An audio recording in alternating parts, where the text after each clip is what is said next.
evening, everyone. I'd like to call this meeting to order. And our first item of business is doing the Pledge of Allegiance.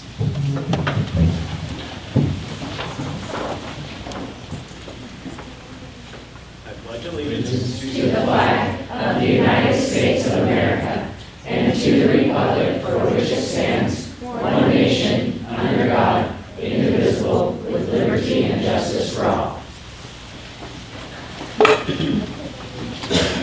Next up, I will entertain a motion for the approval of the agenda. I make a motion to approve the agenda as published. I'll second. All in favor? Aye. Aye. Passed. All right, first up we have the Homeschool Academy student presentation. So thank you for coming. Welcome. Take it away.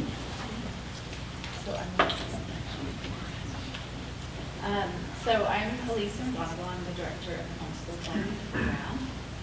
We are an enrichment, part-time supplemental enrichment-based program that supports homeschool families. And we serve kids 1st through 8th grade, and some of them go on to high school and different areas. But yeah, we have about 106 students this year. So 45 a day come to our program. So this year, we wanted to highlight one of our new classes that we're offering on Mondays. It was created by Krista Pavasa, who's in the audience, and Tawny McDonald. And it's a special program because it gave the kids uninterrupted learning all day. They were able to go out in the community. So they teamed up together, 2 teachers, and then had that group of children all day long. And they were able to go out to the National Wildlife Refuge. They went to Round Lake. They went on a Ponderay boat tour.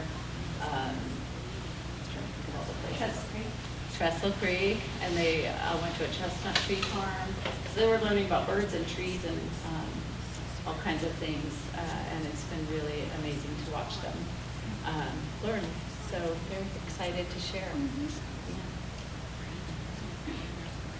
Hi, my name is Jessica Pavasa, and this is my Crows Report. I hope you enjoy it. Searched and searched, but I finally found the American black crow. This is the American black crow.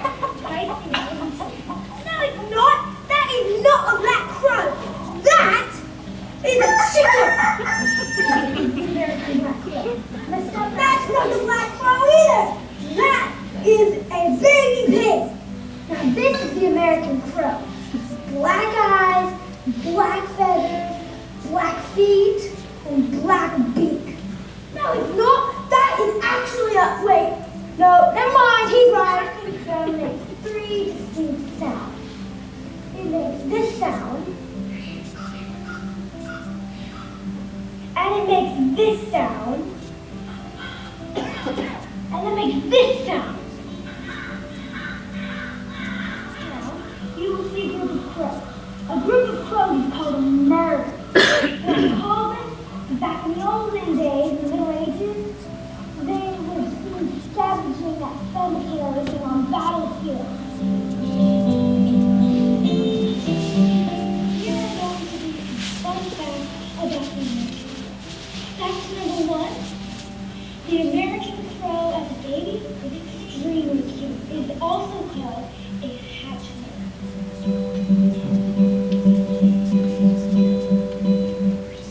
Oh, you guys. Would you like some more facts about the American crow? Alright, fact number 2. Divorce is an option for the American crow. In fact, they mate for life. And they have strong family bonds. You'll often see the relatives help taking care of them. The American crow is a very intelligent bird. It is known to be just as intelligent as apes and chimpanzees. It uses tools to get food and open nuts. One of the things that it has been known to do is drop nuts in front of traffic, letting cars run over them and crack them.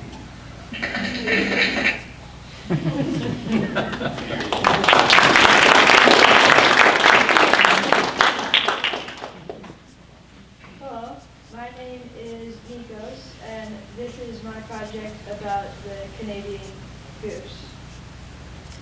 Other than these facts, one of the ones that I really liked was while the female goose built the nest by the water, the male would defend it and the goslings. Goslings are the baby geese that, well, are being defended. And yeah. Oh yeah.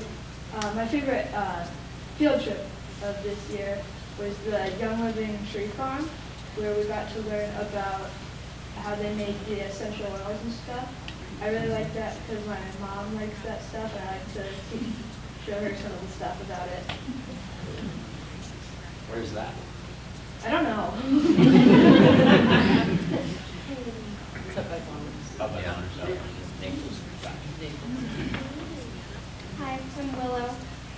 My bird project was the spotted sandpiper, and one of my favorite facts about that was it changes colors from summer to winter, and I thought that was really cool. And one of my favorite field trips was the chestnut farm, because I especially liked gathering the chestnuts. That was really fun. Okay. Hello, my name is Liam, and this is my poster. It is a prairie falcon, and it is 15 to 18 inches long and has a wingspan of 35 to 45 inches wide. Fun fact is that prairie falcons migrate in winter, but they are not considered true migrants. The habitat is an open country, prairies, grasslands, and rangelands. And I love working on this bird project. I just really had a great time. Yes.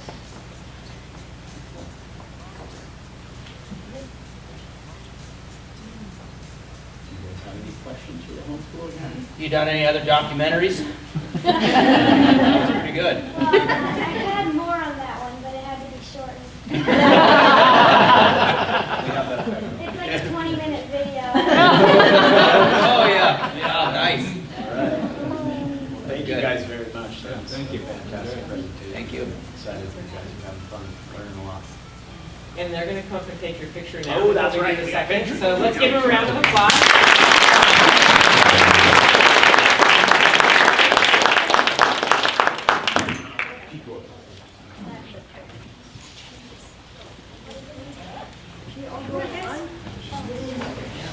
You're looking good in the picture. You get there somewhere, I'll stand in front of you. Yeah. You hide me there. Is that good? Well, wait, you can't. Oh, yeah, whoa, switch a little bit. You're almost as tall as me, come on. You're definitely taller than Lonnie. Yeah. You're definitely taller than me. That's the first time Scott took it. Yeah. How am I getting picked up by Scott? That feels so good. Why did mine go?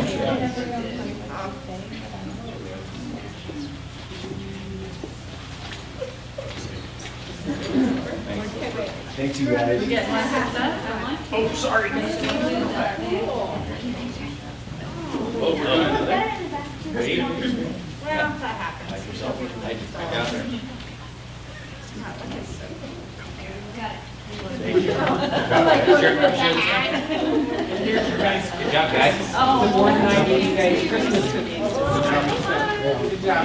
Thanks for coming, guys. Good job. Good job.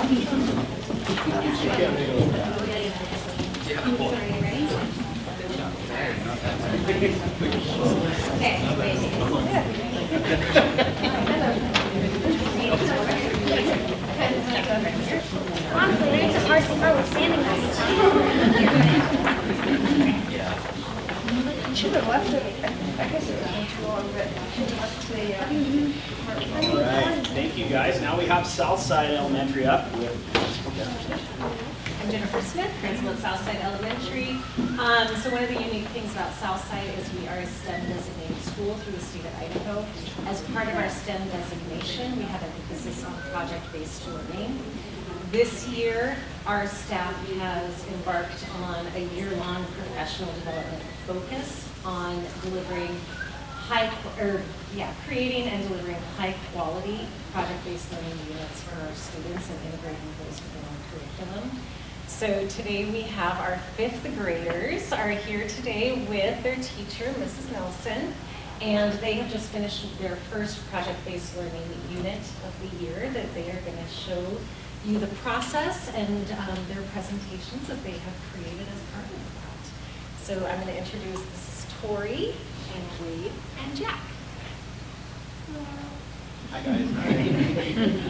So to begin, whenever you do a project-based learning assignment or project, you always want to give them a driving question. What is it that they're going to be researching and building upon? And for this case, since it was one of our first really in-depth ones I've done with them, I gave them 6 weeks for this project. And our question was, how can I have the students create a survival guide for a chosen ecosystem? So not just researching the ecosystem and presenting on it. I wanted them to be able to research and take that research and develop it into a survival guide of how can you stay living in an area, not just present on it. So it's a harder project. You go to the next slide.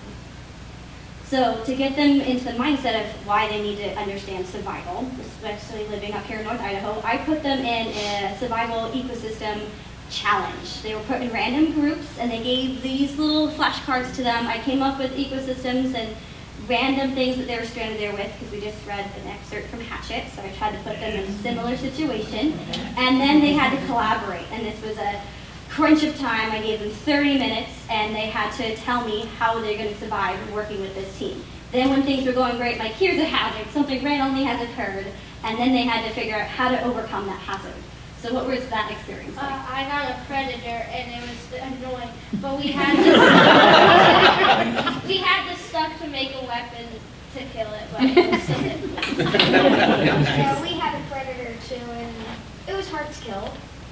I had food poisoning, and my group, we died. Ouch, great project. We're still at 66% survival. There was 8 teams, and unfortunately Tori's group was the only one that didn't live, but I think they also were given resources that they could find together, and what was really great was some of the teams had similar ecosystems, and I'm gonna go team up with this other team because we're not making it work here, and that's how some teams were able to survive, was find other people to work with. After they got into the mood of it, we threw them into the next section, which was researching all about an ecosystem. I had them pick what they were interested in. We've been doing a lot of reading in class, and they had to research all about non-living things in their ecosystem, living things in their ecosystem, and we had heavy emphasis on the food web. So they had to learn where energy went, how it traveled, and producers, consumers, so they could learn what is something they could eat when they're there, what is something to avoid, like predators, because that was a common thing that they came across. And then they had to make sure that they identified all different parts of the food web.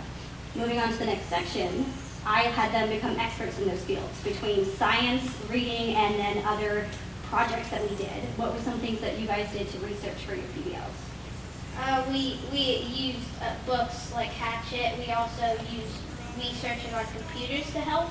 The thing is about computers is it's not always true, so it's kind of hard to get true facts. So we did a lot of projects that involved us learning about the environment.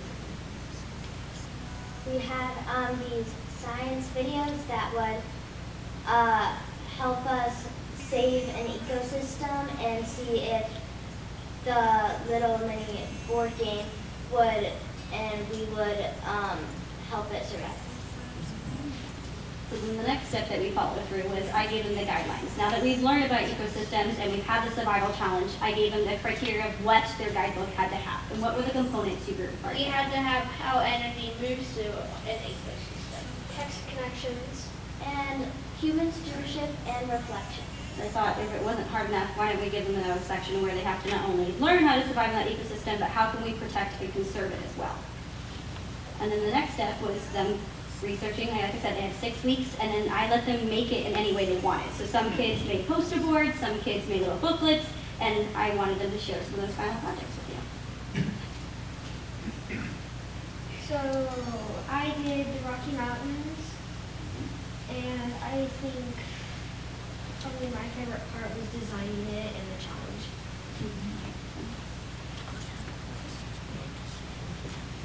My name's Jack, and my favorite part was probably making it, and the hardest part was trying to find true facts. And then Tori's, she did a presentation. I don't know if we could open it. We don't have to look at the whole thing, but I thought it was just, she went a step above everything I asked and did way more research just to really show that she became a true expert in that field. So my ecosystem was the Arctic tundra, and my favorite part about it was probably researching extra facts that wasn't required, and my favorite part was also probably just typing the whole thing. And then if we go back to the original slide, whenever you're ready. Boy, she did a lot. She did a lot. Yeah. And that was in like the first week. So I'm like, well, you need these criteria. She's like, I got you. Wow. Very thorough. So in the end, the biggest part of PBL is that guiding question, and then we want them to learn life skills from it. So what were the things that you guys think you learned the most from this project? Probably problem solving, because it was just me, and I had to figure out harder problems. Probably teamwork and confidence, because I had to have a lot of confidence in myself, and working with Weston was quite hard. So I probably learned to be more confident in myself, because it was kind of hard to tell myself to walk up in front of the whole entire class and present mine, which took like a very long time. It was so long. Do you guys have any questions for us? Where are we going to copy this? These are other examples of kids that weren't able to come, and then this was another one that was just a different version if you wanted to take a look. You guys have any questions? Yeah. No, This is great. No, I don't have any questions. This is fantastic. I love that you're reading that match. So do you feel like you could survive in your chosen areas? Yes. How about the tundra? Did you make it in the tundra? Most likely. You bet. I want to know what gave you food poisoning so I can avoid it. Mushrooms? It just says food spoilage. It's just, Oh, okay. Food spoilage. Food spoilage that didn't make it good. and also what was kind of annoying was when we were doing the game, our resource was extra food. Oh. So all the extra food was spoiled. Yeah. Nice.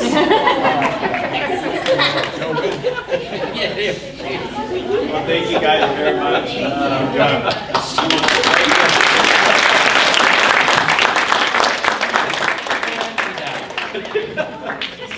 Quick photo.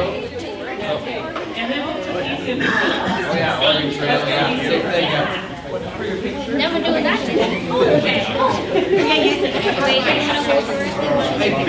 Nice. Oh, you got three pictures. You got to do both. Okay, hold that, Jeff. You go, guys. Yep, first. We'll try to block it as we can. Yep. We're looking, which Black.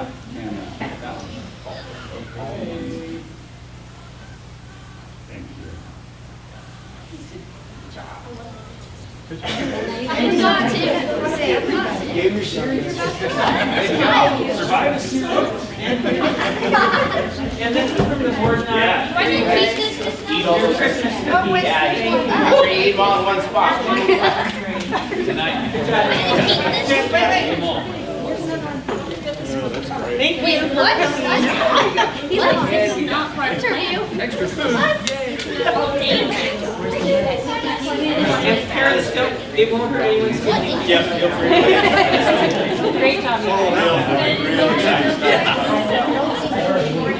The bar is pretty high now, Brian, so let's go. Thank you for coming, parents. Yeah, thank you guys. Thank you. Help bring the mood back. Yep, bring us back now. Yeah, stand up, take it to Brian, please. Chair Williams, trustees, Dr. Meyer. So the finance report, same form as we've had. We'll go through it pretty quick, but this is for November. On the top side, the revenue side, we did receive our November payment. from the state, and so I sort of put arrows so that, you know, the way the state funds us, we get a lot of money up front, you know, for the foundation payment. You know, we're at 73% of budget, which is a super helpful thing for cash flow. There's actually an aspect that there was consideration the legislature last session to change their payment cycle, which would be, right now we're in good financial health and we could sort of get through, but for a lot of districts in Idaho who don't quite have the reserves and stuff, it would be a real problem. So hopefully they don't change that in the future, but just to sort of show you, you know, we sort of get front funded for the year and money sort of slides down the rest of the year. On the expenditure side, again, salaries and benefits are right where about $3.5 million every month for the general fund. Tracking right to budget, we're looking in good shape by year-to-date expenditures. Revenues, you can see that pretty similar to previous years, so you know, we sort of have patterns, so that looks pretty good, especially now that we have 3 full months of expenditures and revenues in. Next is just the chart showing you know, the green will be growing, and salaries and benefits, of course, are the vast majority of our expenditures. The next slide, which just shows our month by pie chart, you know, overall we're probably about 85, 86% salaries and benefits, but for the month of November, you're 90% as a percentage. And it just sort of shows you that once you get past September, October, a lot of that spending on items sort of goes down and just sort of maintained because we have a lot of spending on materials and supplies to get the start of the year going. The revenue side, you see on our state funding that, you know, we're getting close to the top of budget as far as the money we receive from the state, and we're tracking the budget. So that really helps us get through, like I said before, cash flow. A little bit of levy dollars have come in, but of course, everybody knows who's our taxpayer. Those payments start in December. So we'll start getting our first payments reported in a couple months when they come to Baldwin County. Enrollment is actually good news. I mean, we budgeted sort of flat enrollment, and year to date, you know, to the same time period from last year, we're only down 2 kids. If you look from December to December, and up from last month actually. So keeping our enrollment flat is good. Some districts have had more decline enrollment, so that's good news. It helps with the funding. And finally, some items of note. So I did attend this conference. It's the Associated Taxpayers of Idaho has an annual conference in Boise. It's a one-day event. I didn't go down to Boise, but they do have a virtual option, so I attended. It's often referred to as the unofficial start of the legislative session. The governor speaks, the lieutenant governor spoke, the main legislators and other things, economists are talking about it. But my takeaways, just, you know, some of the stuff that the board heard when they went to ISVA. You know, our economy is still actually pretty healthy, especially compared to other states, but it is, you know, things are slowing up economically. And state revenue collections are lagging projections. So there's mid-year cuts that the governor asked the other departments to do in the state will continue. So it's not like we're getting extra revenue. So that's going to be the reality. They had a pretty big session on the impact of the One Big Beautiful Bill. All the presenters called it OD3. So anyway, that Idaho state tax conformity, which they'll likely do, is another thing that will lower state revenues because it's going to follow the federal rules and there's some tax cuts in there, so that will have an impact. So they didn't have definite numbers on the impact of the state revenues, but everybody anticipated being with a budget deficit. And, you know, the 3 options were they were talking about budget cuts, of course. Both the governor and lieutenant governor talked about drawing from state reserves. The reserves are very healthy at the state level. Not sure how much they would be willing to do and stuff like that, but that's one option. The other one that is an option, but no one talked about would be the raise taxes. So I really think that it's the top 2 that we're looking at to manage the budget for next year. When you hear some of the conversations, K-12, you know, this year we didn't have any of the mid-year holdbacks by other departments, so we may fare better than other areas. That's not a guarantee. I'm looking at things as if we could just maintain status quo, honestly, in this sort of budget environment we win. But there's definitely some, like the government, it's not a rainy day, but there's some clouds. Yeah. But that's just the information I had, so we'll be getting more obviously the legislature getting session in January. That's all the information I have. All right. Questions? Okay, good. Thank you, Brian.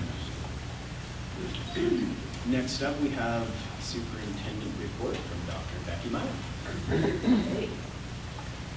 I will make sure that the audience knows the green on our slides are not this bright. It's the TV, so it looks like it's really, really bright, but it's really not that bright.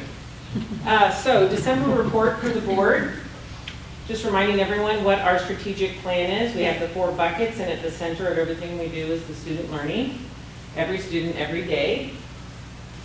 The first bucket we have is the safe schools and facilities. I'm going to do a little bit of an update. If anyone in the public or online when you watch it wants to know what the deliverables are, what our goal progress are, you can see here the deliverables are written out, and we do an update. Dr. McLaughlin and I do an update for the board throughout the year. So the first thing is the District Safety Task Force, a little bit of an update. I say this often, the safety does not happen by accident. It's very intentional. When I was hired 4 years ago, I started on July 5th, and the very first District Safety Task Force meeting we had was on July 11th. So it's very important to me and to the district. This is our why. We read this at the start of every meeting. We used to meet once a week, and then we went to twice a month, and now we meet once a month, and this is our 4th year, as I said, of meeting together, and this is the why for our team. We remind ourselves of why we're meeting every single meeting. We have one guy that reads it every time. He has a great voice. Dave, who's the crossing guard also. So I wanted to give you an update on our evacuation reunification drills. We do have Mark Feddersen sits on our District Safety Task Force. He is our Idaho Office of School Safety representative for Region 1. He covers from Grangeville all the way up here. I will also remind the board I am the state superintendent. I'm the representative for the state for the superintendent group, and I've been sitting on that. This is my 9th year of sitting on that.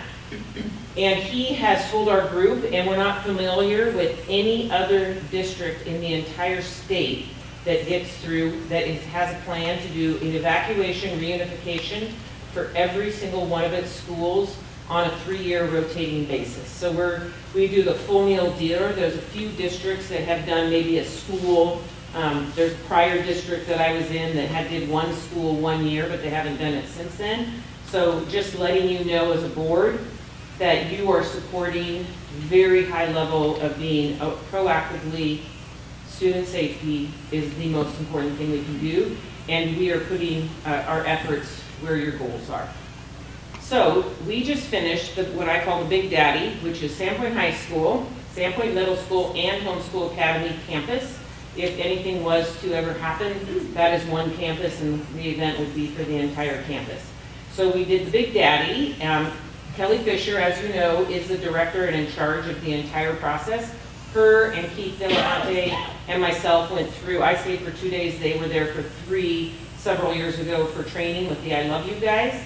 And you can see now we've got all the way up to there, and we only have those other 4 schools. But I'm going to let Kelly Fisher give a little bit of a report to you on how it went and what our why is. Yeah, so last Friday we did our big campus reunification at the fairgrounds. We had multi-agencies reporting with us, being the Sheriff's Department and Police Department. It obviously will be a massive event if that happens. We are getting better and better at these drills, and this went off swimmingly. It was really good.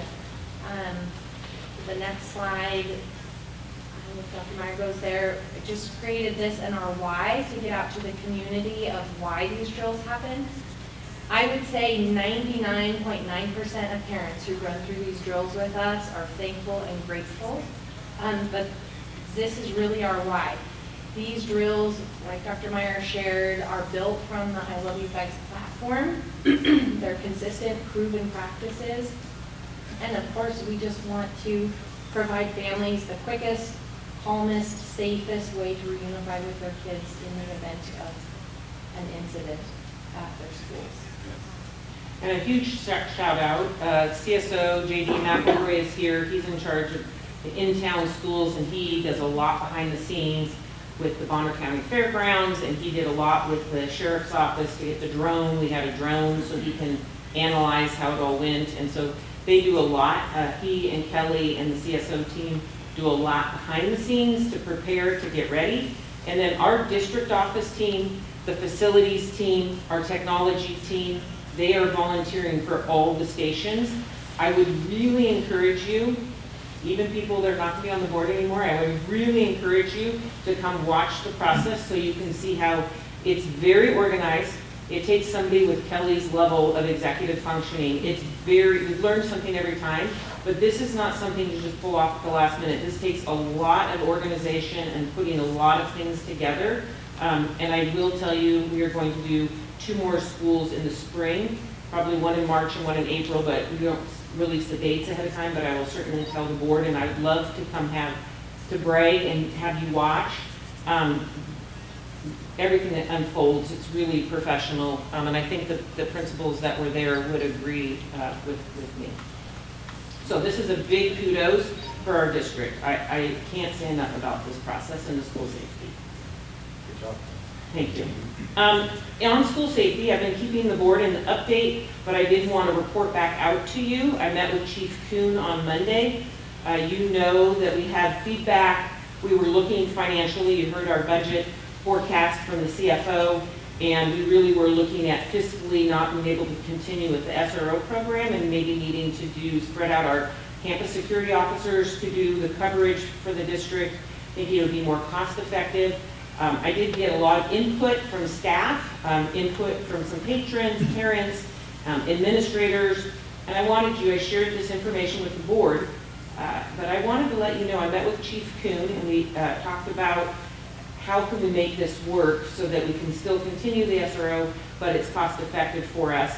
So what we've talked about, and he did talk to his people, and I'm talking to you now, about doing an MOU, which is a memorandum of understanding for just service days rendered, meaning that we wouldn't pay for non-student days, holidays, we wouldn't be having the overtime in the evening, our CSO team would cover those things.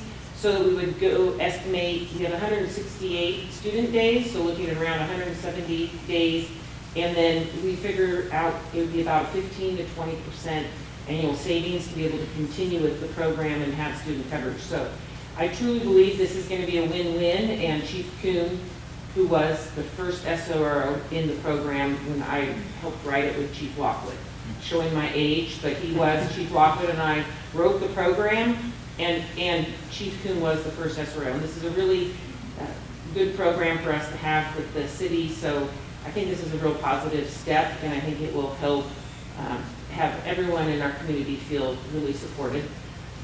In that also vein, I'd like to also report that our SRO, Don Little, who sits on our District Safety Task Force team, he's a Sandpoint police officer and stationed at Sandpoint High School. He did win the Safety and Security Award for SROs for the entire district. Ironic that his award was a baseball, and his son is a senior on the baseball team looking at a baseball scholarship. So it was interesting that was the award came onto a baseball. So I just wanted to share that. If you have any questions, I'm happy to answer those. Again, with safe schools and facilities, CTEC, it even looks different now. Thank you to Matt Deal, has been keeping me updated, and I've been keeping the board updated with last time we had a video showing the progression from a flat with the portables that were there all the way to the current. We had a tour with Alex Gray, who took our residential carpentry, some PACE people and some board people on a tour. And the windows came in the very next day, but the windows are installed now, and we're making some great progress. It's really amazing. So thank you for attending, you guys that attended there. You want to add anything? It's awesome. It's a lot bigger than I thought it was, and it's going to be an amazing building for our students and for our communities. It's amazing. The next bucket we have is improving student connection. And I just wanted to give you a heads up. This will be our 3rd annual Student Safety Summit that we'll be doing. It's going to be in February. And this is where we meld student well-being and having a student connection with our community connection and the parents, partnering with parents and bringing it together. I wanted to just make sure that everyone was reminded that our Student Safety Summit is going to be about suicide awareness and student education, to be a parent education, to be able to learn more about what to do, to look for signs, symptoms, what they can do to help their kids prior. So we will be having a whole presentation on that available for the community in February. The next bucket is fostering quality staff. I'm not covering that one tonight, recruiting and retaining quality staff. And then the last bucket is fostering community connection. Just really wanted to thank, again, our schools on Veterans Day. There were some amazing things that happened throughout our district, and it really is special. Hope Elementary was here to present at the last board meeting, but, and they said it real nicely, our district does a very nice job of honoring our veterans, I believe, and having the junior ROTC program in our district helps uphold our belief in that. The loop, if anyone hasn't come in the past, they know that I always show you the last loop and talk about our social media on Instagram and Facebook. If you want to look at any prior loops, it's looped in there or it says it. You can see a lot, 4 years worth of information for our district, and thank you to Darren for doing an amazing job on that. Giving everyone a heads up. Weather is changing. We've already talked about our snow closure. We've reviewed it. You know that we make the decision between 4:30 and 5 in the morning. James, the transportation director, and I, we have a scout crew, a winter scout crew, and we have 6 areas of the school district that people go out and drive, and we look at how the conditions are, and we make the decision in the morning based on whether buses can get through safely to deliver the students to the school. So we always remind parents that it's their call, and that if they don't want their students out driving, put them on the bus and they will get there. We've made the determination that the bus will get there safely. So, parent-teacher conferences are ways to connect with the parents. We're just recently, every year I give you an update on what the percentage of participation. As you know, there always is higher in elementary and it tails off, but we're at 79.73. And some people also have parent-teacher conferences not right on that night, so they could also go up from this number as well. So that was a great participation that we had. And another great community connection, Dr. McLaughlin and I were invited to sit on our NIC's Workforce Training Advisory Committee, and they're expanding that into Sandpoint. You might have read about that in the paper or seen some of it at the ISBA conference. We had several trustees that went to a session about that, and we had our first meeting in November, and we're going to continue that. We're working with Geraldine Meyer at Sandpoint High School, who's in the audience, and Jackie, the principal, and we have several people that are really interested in chomping at the bit to get that going. So Geraldine is working on that. We're moving forward. This is going to be a real positive thing. It aligns directly with our strategic plan in the student connection for increasing internships and job shadows to increase relevancy for students in the workplace, and then also community connection so that businesses in our community can connect with our kids, and then that creates that connection also. So it's going to be a really great thing for Sandpoint, and it was really fun for Casey and I to meet with Colby and Matilda and the director there. So at the center of everything we do always has to be about student learning. So there we go. This is reminding everyone, if you haven't seen it, the board is super familiar with our goals, with the one trusted adult, our graduation rate, and our student achievement, which is our IRI. We want to look at our reading scores K-3, and then we want to look at a gain in our math ISATs. So green light to shine is our theme this year. Just reminding everyone, if you really want to look at where have we increased in student achievement, I'm going around throughout the district, and I share it with the board in the board update, but we also have a YouTube channel that we post on, and this was a stretch goal for me because I am not good on video, but Darren says to me, "You're getting better, Becky." So I'm modeling for people that you can sweat and be really uncomfortable and do it anyways and then keep getting better. So I'm modeling for the rest of the staff. You can't be good at everything when you start. These are just some examples that we have: North Side and Farmington Well and South Side. And so if you're interested, anyone in the community is welcome to look at those, and Darren's putting at least one in the loop every month as well. Another shout out, Southside, woohoo, Jenny, 100% were proficient at Southside and Farman Stidwell, and so that equated to our kindergarten. For traditional schools in the state of Idaho, we were #1 in the state with our kindergarten. So a big congratulations to our kindergarten teachers in this district that's a hard year. They're coming sometimes with no letter recognition, and they have maybe not been in any sort of preschool, and they did wonders, this kindergarten staff. So a huge congratulations to that. And then I would like to say a big, huge gratitude. We've got something for Tanya, trustee Tanya Sherman. She spent 4 years. Look at that. Isn't that beautiful? And shout out to her. We would like to give you, if people don't know, she has a beautiful flower garden, and she's just an amazing gardener. This is, Kelly fixed it out, but is this gorgeous with whatnot? So we're going to do a little picture with you and the board out front, right out here. So because in case we Don't drop it, Lonnie. It was nice while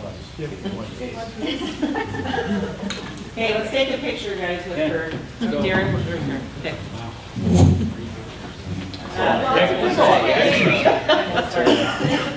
You just never know.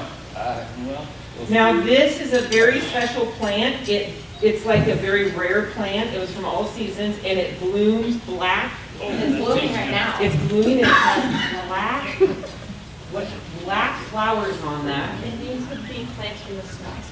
What? Yeah. So you kill it. That sounds like a trick.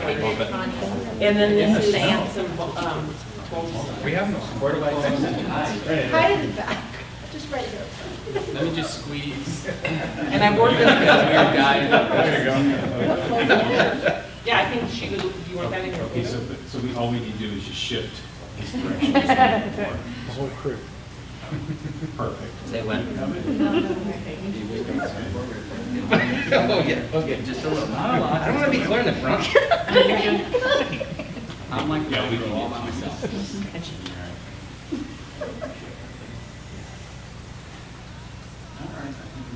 Thank you very much.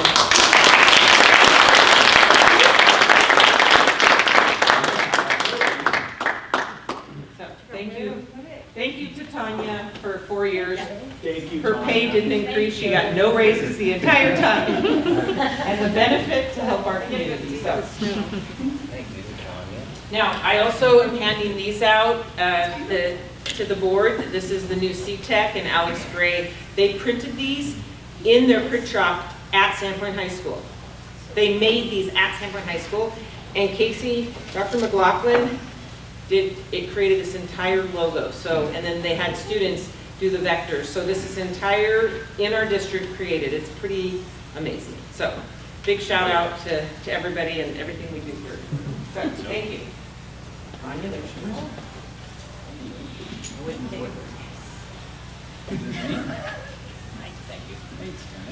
Take the small.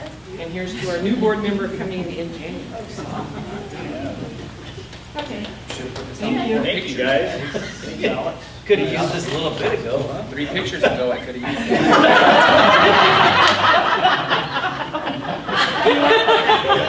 it. Call the kids back. That was my fault. That was your fault. I want to wait till the next episode. That was very much. Here's some fresh clothes. Did you have pants for You have your a kids pair too? Sorry, Dan. That's awesome. Thank you. All right, thank you, Dr. Meyer. Next up, we have public comment. We have one signed up for public comment, Mr. Dick Svitanich.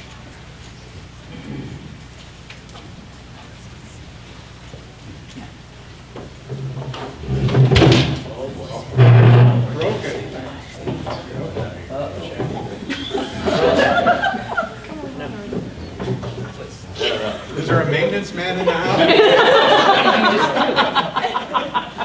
The wheels are too big. Kelly and I can fight with.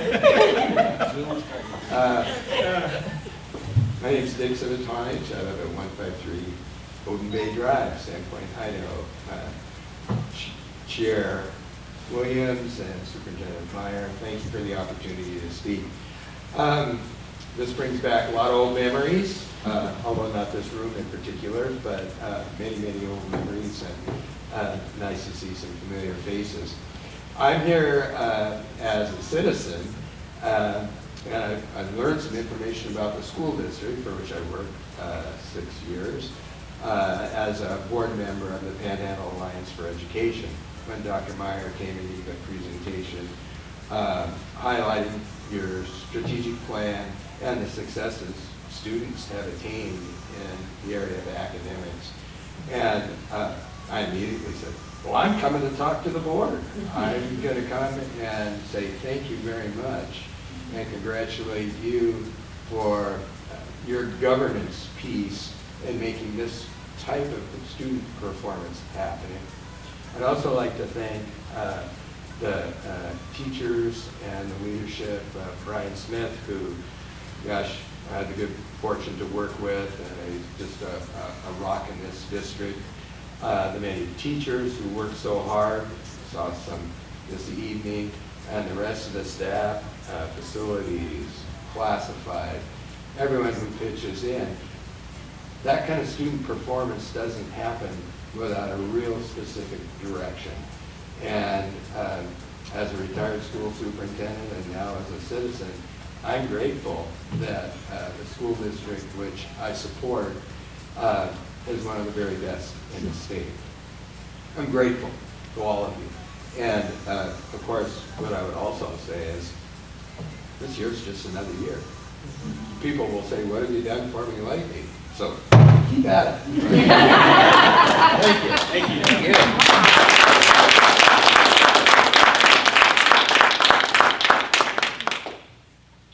All right. Next up, I would entertain a motion for approval of the consent agenda. I make a motion to approve the consent agenda. Second? I second. All in favor? Aye. Aye. That motion passes. And moving on to board action items, our first item tonight is the agenda request to keep the grant for the HVAC bids for, is it Washington and Northside, yeah.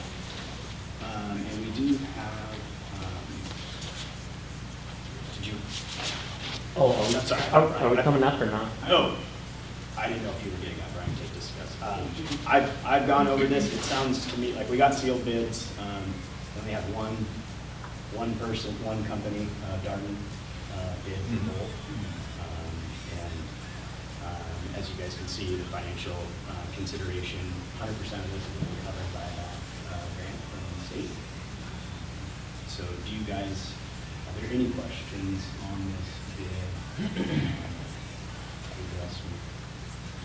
This was the second round of bids, correct? Yes. Second. So this is, Yeah. Oh, yeah, okay. yeah, Yeah. because there was no bids the first go around. Yeah. Second go around, we have one. That's correct. Yeah. Any other questions on anything? No. Yeah, so I would entertain a motion to approve these bids.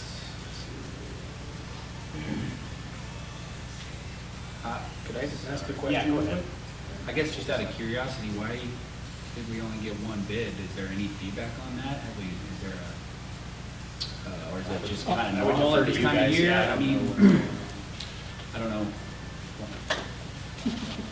I don't know if that's curiosity to anyone else. We're not exactly sure. It's a fairly small project. Yeah.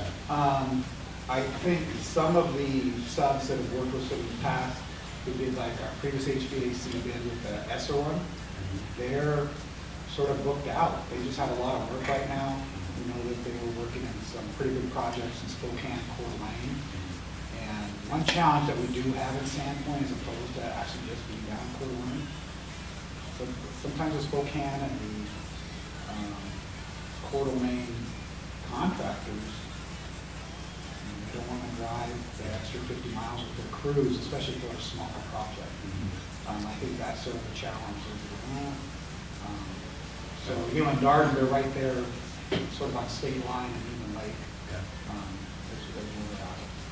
And also, you know, you're working on steam systems. That was one of the problems too that some of the mechanical contractors were running into is, you know, it's working on really antiquated old systems, and you know, that to throw together a crew to come put a system in a room like this, you know, it's sheet metal. They have lots of apprentices and journeymen that do that.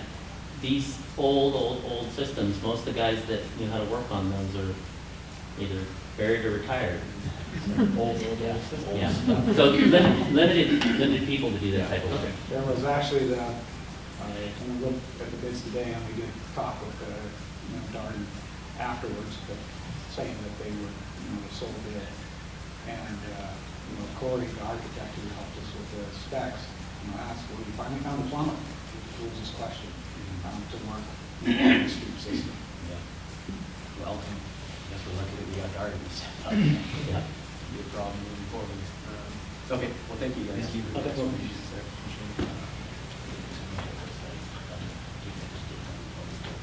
So if absent any questions or further input, I entertain a motion. I'll make a motion to award the project bid to Darden Enterprises for the amount of $177,000 for Northside Elementary School and $203,000 for Washington Elementary School, contingent upon state approval and negotiation with the low bidder. I second. All in favor? Aye. Motion passes. Next up, we have the approval to fund the scope of work for the CTEC Culinary Arts and Hospitality Program. Dr. Becky Meyer would like to speak to this. Yeah, and we have Principal Crossingham and Dr. McLaughlin, CFO Wallace, and Matt Neal, Facilities Director, that went and did some touring. I've been keeping the board up to date. We're asking for permission to expend up to $950,000 to create this culinary arts / hospitality program. It was in the grant for the ICRS grant, Idaho Career Ready Systems grant, students grant, and it was in the next phase. Since the residential carpentry is moving out, this can move into there. As I told the board, and we've reported a few times, that this is the #1 requested elective back from when I was a principal every single year, and it all the way still is today. It is the #1 requested elective. You probably saw when we did the enrollment earlier, you've seen over the last couple of years, Sandpoint High School is increased from last year to this year 75 students. And Dr. McLaughlin and Principal Crossingham and I have been talking, it really is these hands-on CTE, all opportunities, the number of AP classes, dual enrollment, the opportunities at Sandpoint High School, and students are coming back into our district, coming from other places and from homeschooling to enroll in our school, and this was going to be keeping us competitive. And it also helps fulfill our obligation to the grant for the ICRS grant that I wrote, and the funds are there, and so we want to move forward. They went and looked across at some other programs. You gave us permission to go out to the architect for a rendering. Here is the rendering. They went and saw it in person, so they can, if you have any questions about that, they can speak to that. Brian can speak to any financial questions, and Mr. Deal can talk to any facilities issues. So we're asking for permission to go out to start the project at the end of the year and complete it. It would be completed by the latest mid-year next year. For students to sign up for the elective would be second semester into the master's schedule. That's the second semester of 27. Next year, yeah. So like at the January of 27. Yeah. I'm really excited about the project. I think it's fantastic. I know that there's a huge demand for it with our students, and there's also a huge demand for those students to enter the job force in our community. And So I think that this just aligns with all of our CTEC expansion, and I'm excited to see what grows out of this. And I know I've talked to you about this, I've talked to various board members and meeting Geraldine next week to talk more about, what are we going to do to get our students ready to enter the workforce and be a part of this community. Half of our kids don't go on to higher education right away, so I'm excited that we're looking into this, and plumbing, electricians, the whole 9 yards. So really excited. Do you guys, questions from you guys? I actually did have one quick question. I was looking at the cost estimate. I was curious, there's a thing on here, and this may be just talking way out of turn here, but there was a thing in here for windows. Like 60 some windows in that. That seems like that. Mr. Deal, can you address that? Yeah, 60, and maybe so, but they're $55 a piece. I was just curious, where the heck do 60 windows go into the carpentry? Yeah. I'm trying to see where it is. It is Where are you? number Six. page Oh, 3. Page Number three. eight. Number 8, doors and windows. Doors and windows. That's per square foot. That's per square foot, $3 per square foot. Yeah, gotcha. See, that's what it is. Yeah. So it does involve, because the current door is in a pocket, so it involves cutting the block wall and putting a new door so it's ADA accessible. The current door isn't ADA accessible. Okay, cool. Yeah.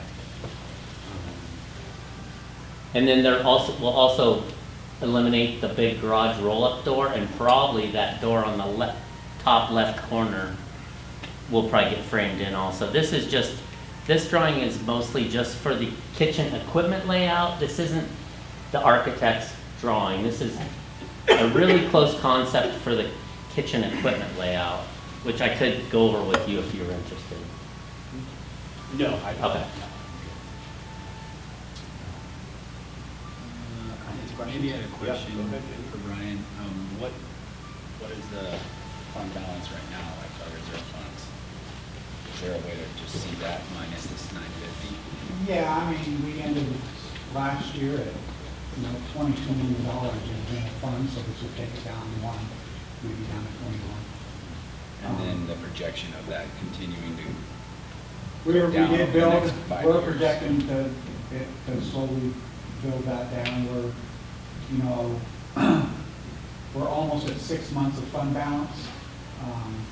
The recommendations from the auditors and GFOA, Financial Association for Government Agencies is really, we want the bottom to be 2 months, your max 6. So we're near the top right now.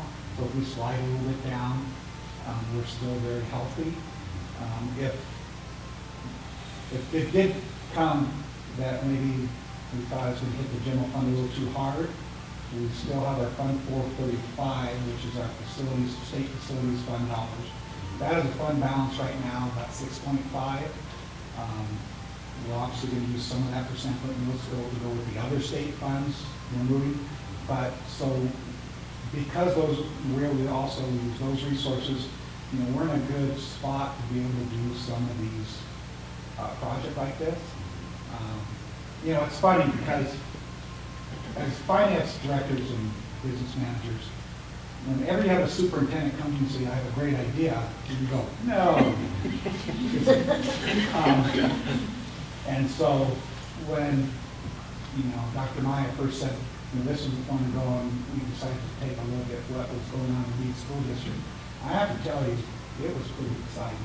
I think we're in a good spot where we can afford to do this, and to be able to use fund balance for one-time expenses is the perfect use of it, because we're not obligating, $1 million every year forever. So I really think it's going to be a super positive thing for our kids, and we definitely can afford it. So just from that perspective, I don't have any worries. And we're on budget for CTEC. and on time. Yeah. Which is not usual. I think we're doing an amazing job at CTEC. There hasn't been overages and changed, like orders, yeah. I actually just turned in one today because we're gonna put the safety film, the window film. I just did it just this morning with Mr. Deal and asked him to put those on the exterior doors. That safety, bullet resistant safety film. So I did do a change order today, but that's the first one that I've done. So that's pretty amazing for a woman building something to have us one change order so far. So my only comment is just going through the CT building the other night and watching what Alex is doing and then working with him a little bit on, and then going into the middle school and watching the cooking class in there. And I'm sure some parents here have their kids go through. It's amazing what those kids can do. I mean, they're learning about knives, they're learning about how to mix things, how to, how to put things back. A lot of parents have told me, boy, it's so nice, my kid didn't know what hummus was, and now he makes hummus for us all the time. We love it, and avocados and all that stuff. Anyway, a lot of that, I was talking to some of the kids, and they're like, oh yeah, we hope we can just carry this on and, go up and learn how to, one kid said, I want to learn how to roast a beef. Which is obviously, nice. we do that. But, there's so many kids that are in that class. If you have a chance to walk through Sandpoint Middle School and go into that nutrition class and see what they're doing, it's actually really, really exciting. And this would be, a lot of those kids would just carry on with this. Yeah. And we also have to look at this in terms of, yes, there is it's the entire CTEC aspect of things, like we're creating skill sets in our students that they can take into the real world. That's, a lot of times we're thinking, oh, to make money. This is to survive. We want our kids to be able to. Well, and we know we're short of chefs and cooks in Sandpoint and Bonner County. Maybe they're cooking real meals instead of just macaroni and cheese. Maybe we can go to the restaurants on Monday night, instead of. Yeah. So, anyway, I think it's a great idea. I think. Yeah, I think it. Any other? So let me just get, it would start when school's out, right? Yes, the When school's out, demolition and be ready the following year in January, so like semester kids could actually, if all goes well. Yes. With Matt at the helm, all will go well. Yeah, we'll get it done. He's very prescriptive and he checks and monitors every day. He makes sure people stay on the timeline. He's very good about that. That's why we have Matt. I have doubts. Yeah, if there's not any more discussion, I will entertain a motion. I make a motion to approve the scope of work for the CTEC Culinary Arts and Hospitality Program with a project budget not to exceed $950,000. I second. All in favor? Aye. The motion passes. Thank you. It's exciting. It's really exciting. Awesome. Yeah. Thank you. Yes. I'm really excited for our community, our kids, our parents. I think it's going to be really good for our community.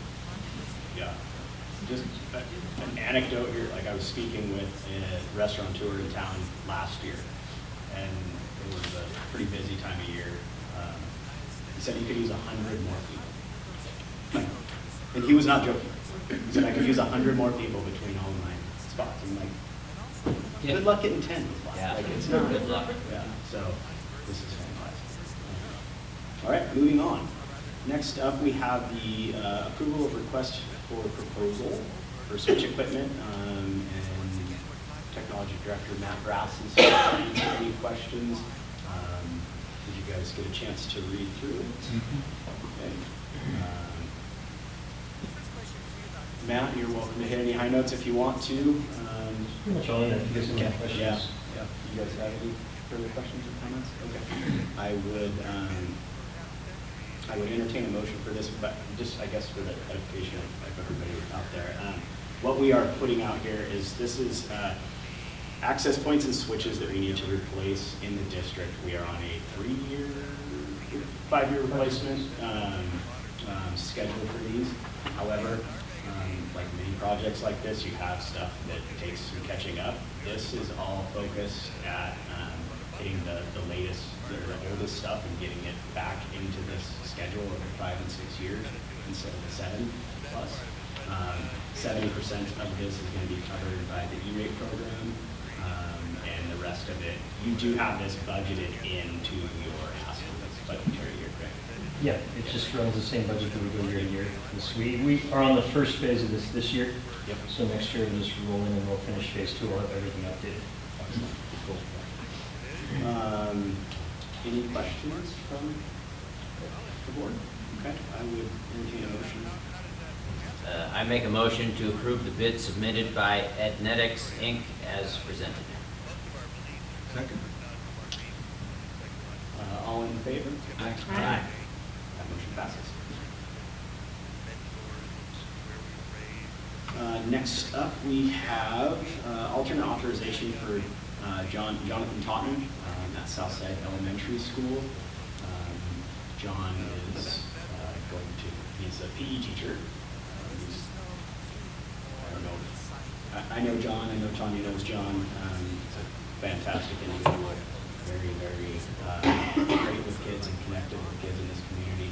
And so we're looking for an alternate authorization for John. He is working on his K-12 credentials right now.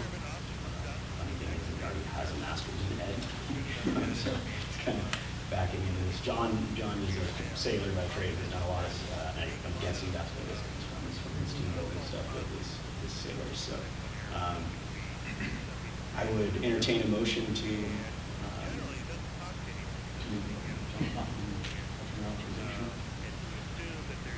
I make a motion to approve the alternate authorization for Jonathan Tottenham. I second. all in favor? Aye. Aye. That motion passes. And next up, we have the declaration of candidates elected as trustees. So, I guess 3 weeks ago, last month, was the election for our open zones. And we have myself and Jen Hoops, who ran unopposed. And really, Molly Williams is going to be our next Zone 5 trustee in town, so congratulations, Molly. And we're excited to have you on the board. We're fun to see you leave, but as soon as you're out, she's in. It's done. We got work to do. I can pick my replacement. Molly's right. Yeah, we're very excited. We got to spend some time with Molly down at the ISBA conference. She came down, so it was great to spend some time as a board all together, so we can hit the ground running in January. Do I need to just do a motion? I make a motion to declare the candidates elected to the Board of Trustees. I second. All in favor? Aye. Aye. That motion passes. Thank you. Oh, sorry. I just wanted to vote too. All right. Next up, we are moving on to policy. We have second reading of policy, a few to go over tonight. First up is 2380, homebound hospital and home instruction. A couple of changes here. Does anybody have any further questions on this? No, this was pretty straightforward. I make a motion to adopt the revisions to policy 2380, homebound hospital and home instruction. I'll second. All in favor? Aye. Aye. Motion passes. Thank you. Next up, we have 2450, which is contracted special services. The change here is we added designee and structure. Does anybody have any questions on this or changes since we're on? Okay. I'll make a motion to adopt the revisions to policy 2450, contracted student services. Second. All in favor? Aye. Aye. That motion passes. Next up, we have 3340, due process, corrective actions and discipline. Chairman Williams. I did, Clerk Fisher and I did change a little bit based on the last hearing that the board sat through and heard. We felt like there would be an exception made after review an approval, and then I would bring it to you instead of saying that every single student had to finish their expulsion. If there was an extenuating circumstance, we wanted the leeway to be able to bring it to you to have it here. So we feel this is the best of both worlds. You won't be overburdened or completely have a hard line in the sand so that you could see, as we did last time. Yeah. Okay. Very good. Yeah, no, I think it's great to have. I mean, first and foremost is our students and staff safety. So we're obviously never going to take that lightly, but there are extenuating circumstances that come into play that we want the ability to bring people to the district. The timing of this is with that. Very perfect. This is perfect. Right. Are there any further questions or comments on the changes that we've had? Does everybody get a chance to look at it? Okay. I'll entertain a motion.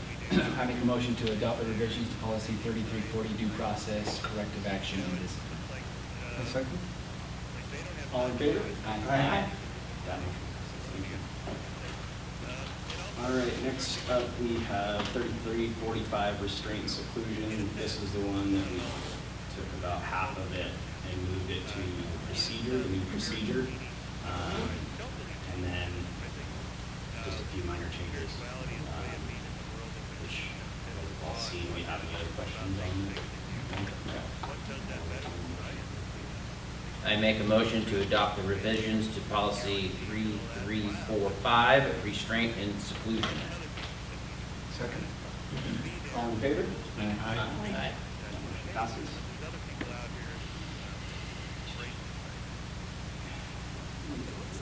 And this is, the P is just for FYI. And you don't need to vote on that one. Yeah.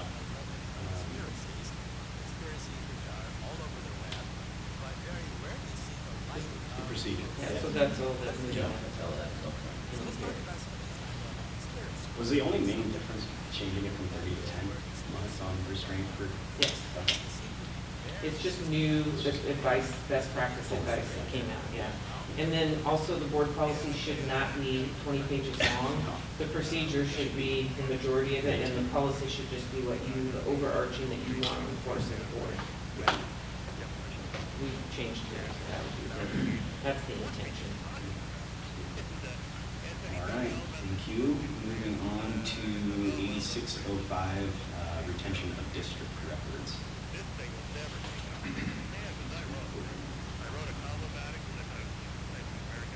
Oh, yeah, so we just.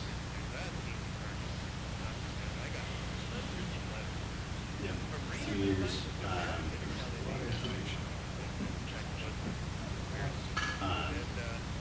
Does anybody have any other questions?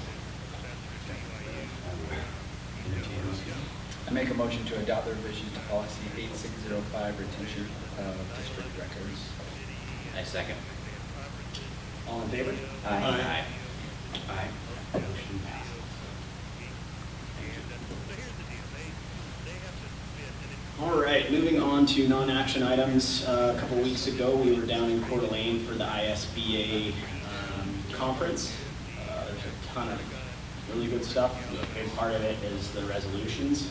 As you guys may remember, we went over these quickly before we went down. A couple of them were withdrawn, and there was just, I guess, a couple of high notes. I thought it was interesting to see West Barn thinking outside the box on trying to figure out how to solve some of their tax issues. I don't know if we'll call them tax issues, but issues that they're dealing with in funding, which I thought was interesting. There was also, let's see, the one that came up already was about public dollars, diverting public dollars to parochial schools. So you guys remember there was a change in the state last year. It didn't take long for there to be some pushback on making sure that there's a cap on how these programs are. And it's a divisive issue that goes back and forth. And so I assume that we will be seeing stuff on the funding of schools other than public schools now that we have the But do you?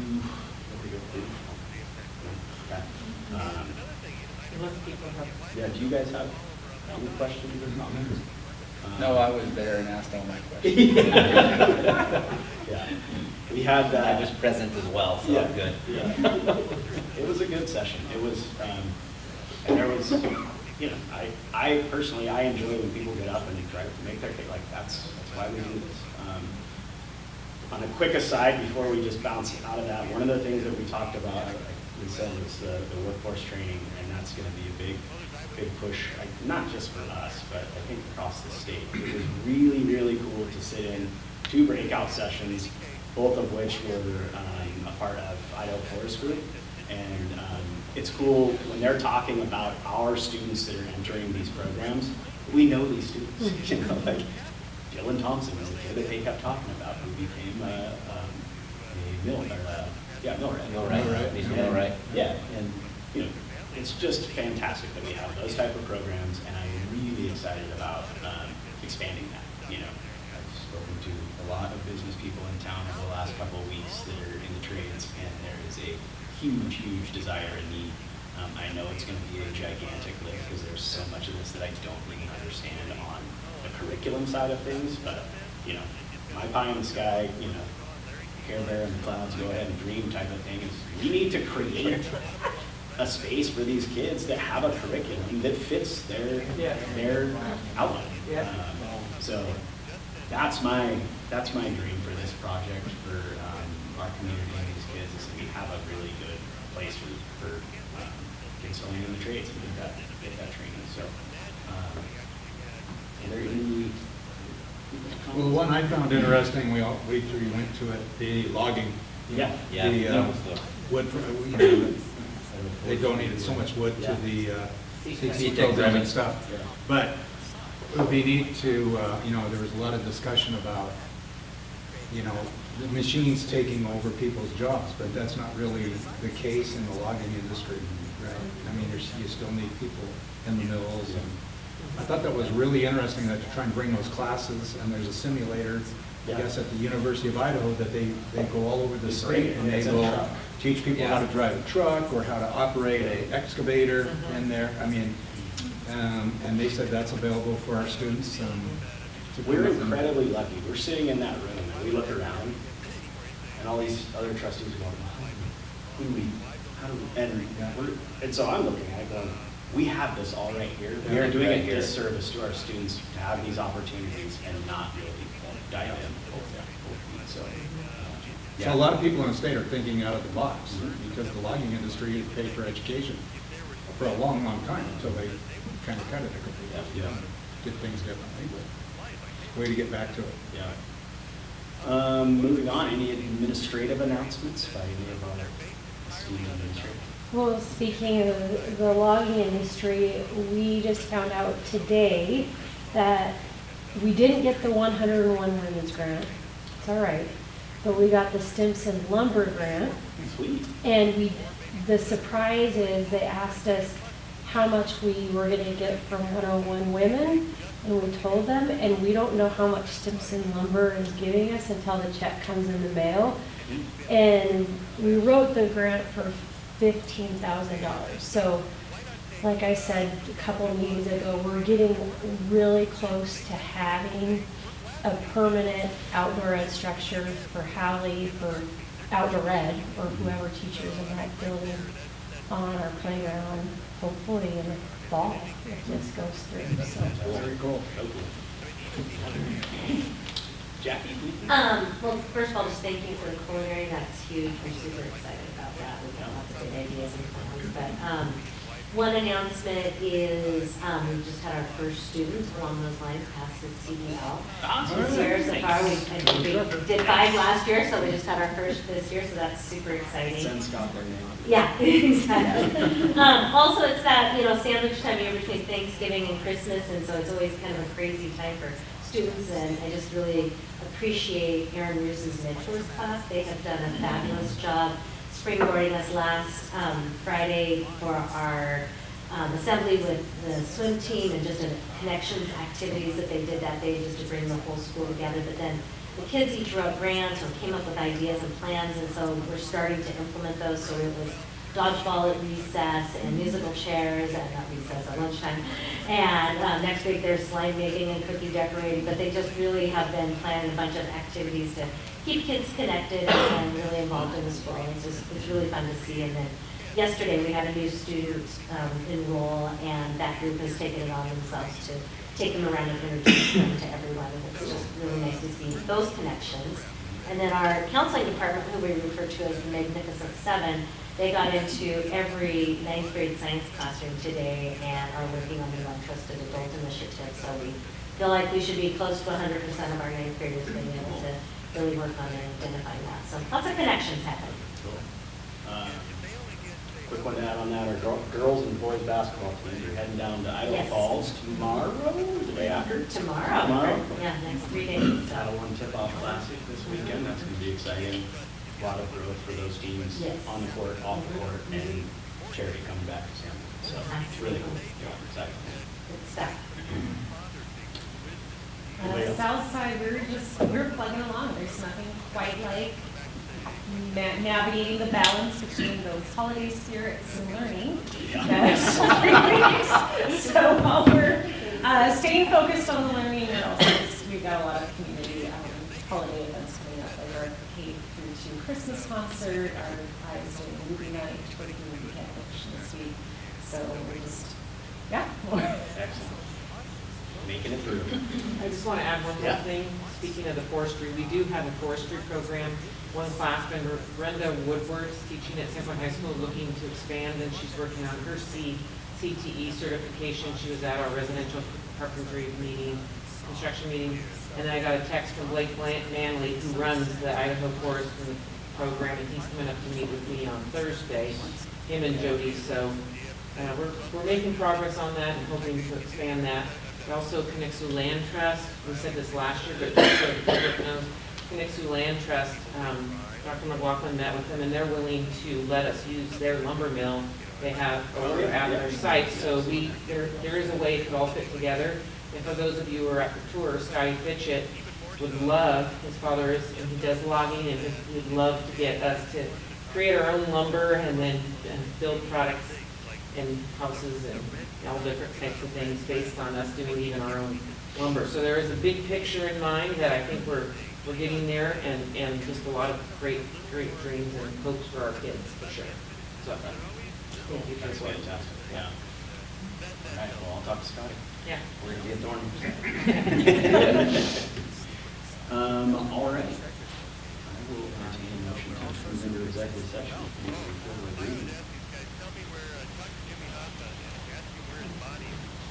I'll do it.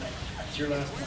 Oh, yeah, totally. Nobody else is allowed to do it except for you. I make a motion to move into the executive session as provided for in Idaho Title 74, Section 206, subsection 1B, to consider the evaluation, dismissal, or disciplining of, or to hear complaints or charges brought against a public officer, employee, staff member, or individual agent or public school student.